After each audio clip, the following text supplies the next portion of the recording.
Be wise and rich. Visit bewiseandrich.com to know more. What does it take to be a successful investor? Is it discipline, focus, or any other form of intelligence? And what does it take to be unsuccessful at investing? It's just speculation. In this video, we will teach you how to put your money to work so that you can be cash rich.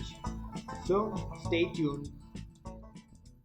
Hey guys, thanks for tuning in. This is Pranit and you're watching Be Wise and Rich. Over the last couple of weeks, we have talked about debt myths and money myths. In debt myths, I told you how important it is to address your debt because it tracks your most important wealth building tool, which is your income. In money myths, I told you how important it is to manage your money because it will lead to a cash rich life. So, in this video, we talk about how to put your money to work, which I've been telling you for last few weeks, which is put your money to work, put your money to work. In this video, I'll tell you how to do it exactly. So we'll take insights from one of the greatest books, The Intelligent Investor, written by Benjamin Graham. In fact, if you go to Google and start typing the best books to read in finance, it will top in every search list. Even Warren Buffett quoted saying that it is the book which shaped his investment philosophy. In fact, if you want to go and buy this book, I have placed a link in my channel description and you can go and buy there from Amazon.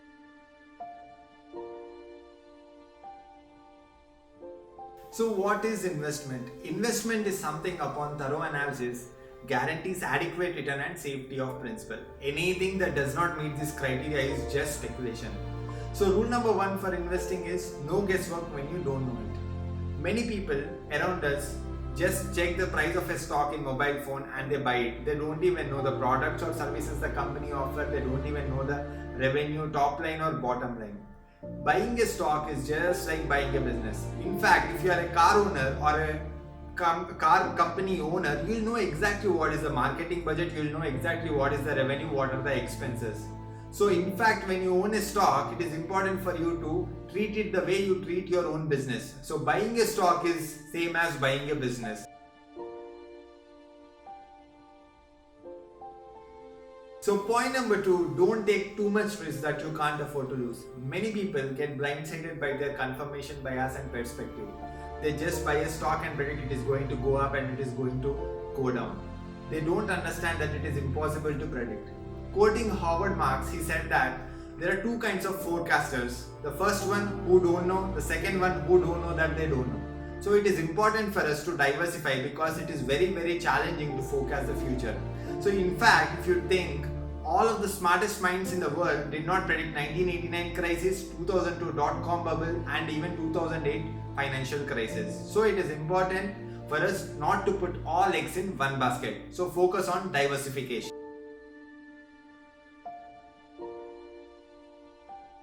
All of us are prone to availability bias. We are familiar with an industry or a product and we might tend to value it higher and buy it.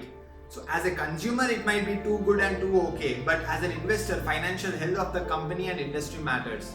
So what I am trying to say is, suppose if you are buying a paper company, you are doomed to lose your money because paper is going to be replaced by digital devices. So it is not going to work even if you put all your money and effort in paper industry. On the other hand, if you are focusing on pharmaceuticals or infrastructure industry in emerging markets, it is going to do good because there is a lot of scope for growth. So it is important for us to find industries that have good scope for growth. Point number four, after we choose industries, it is important for us to choose better companies. See, we have been taught in school that competition is good. However, intense competition is not good for business because it will eat away profits from everybody. Example, airlines.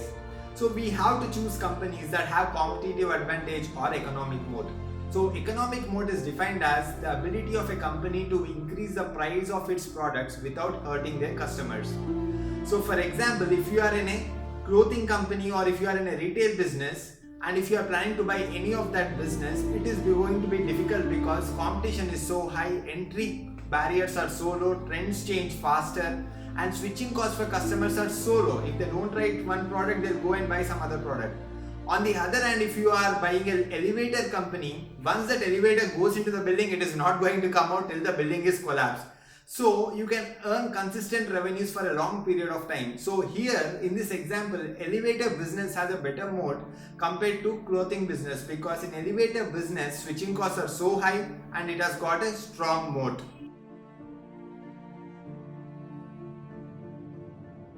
Physical growth in business does not translate to profit growth. Usually when companies do good, they tend to overexpand. They bring in money and they build buildings which they don't need, and they hire people they don't need. See, all of us know about the social gaming company called Zynga.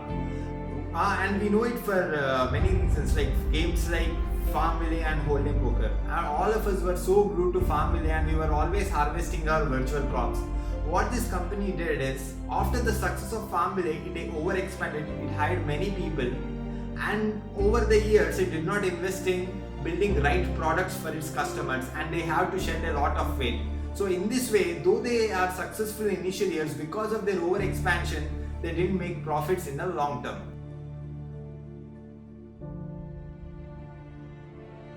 Change in technology affects the business. Taxi drivers are an integral part of Uber. Uber is completely dependent on taxi drivers for its business, and it enjoys monopoly in most places in the world. What if self-driving cars become a reality? Will Uber be able to cope with Elon Musk, Tesla, Google and Apple? Unless they innovate and become a first mover in self-driving car space, they are going to be out of the business. So anytime there is a change in technology, it affects business significantly.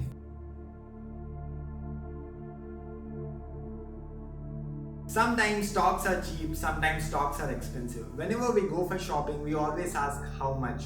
It is important for us to ask how much before we buy a stock. So do comment on this video and share your thoughts.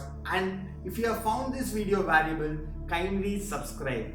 In upcoming videos, we'll talk about different investing styles and what kind of style will suit your personality.